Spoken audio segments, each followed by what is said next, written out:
Përshëndetje të dashur miq.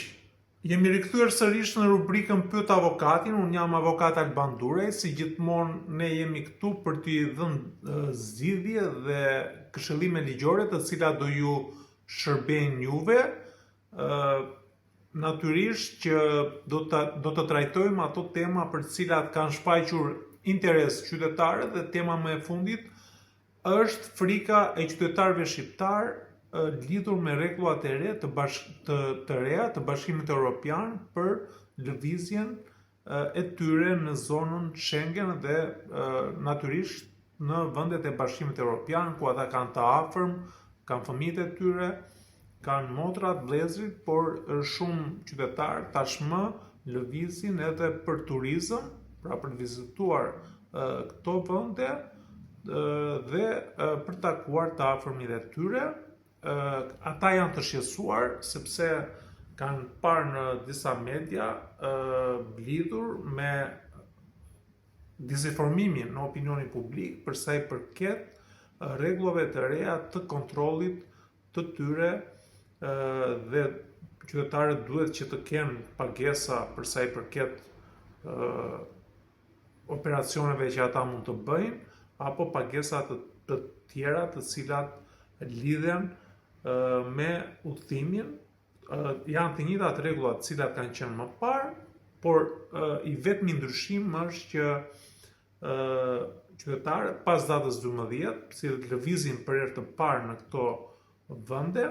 duhet që të bëjnë një regjistrim i cili zgjat jo më shumë se 3 minuta dhe këto nuk janë në të gjitha kufit e Bashkimit Evropian, sepse ky është një proces i cili do të fillojë nga data 12 tetor dhe do të përfundojë deri në prill të vitit 2026 me pajisjen, me instalimin e këtyre pajisjeve në të gjitha kufit toksor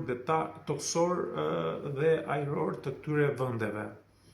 apo edhe detar nga të gjitha rrugët e komunikimit. Dhe qytetarët duhet të kenë vetëm parasysh këtë fakt. Pra duhet të kenë një pasaportë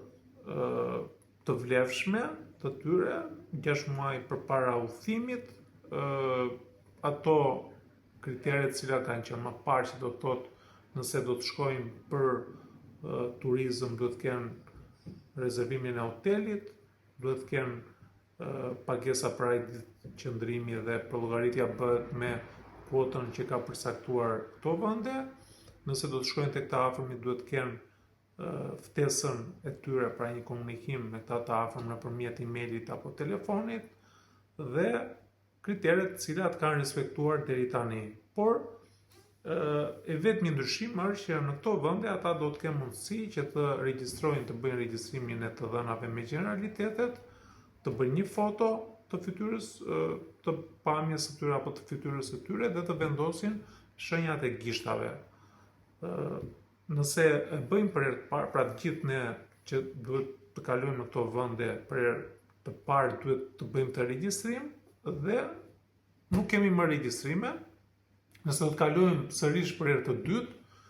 pra po them nëse një qytetar do nisë në datën 12 dhe sërish do rikthehet prapë në Shqipëri dhe sërish do të kalojë pas 2 muajve, ai nuk do ta bëj prapë këtë regjistrim, por thjesht do të kaloj pasaportën të skanuar dhe do të vendosi shenjat e gishtave. Është një proces shumë i thjeshtë, kështu që duhet qetësoheni dhe mos ta merrni me frikë. Ju falenderoj shumë dhe natyrisht që pres komunikimin tuaj për çështje të tjera. Ju falenderoj shumë, mirupafshim.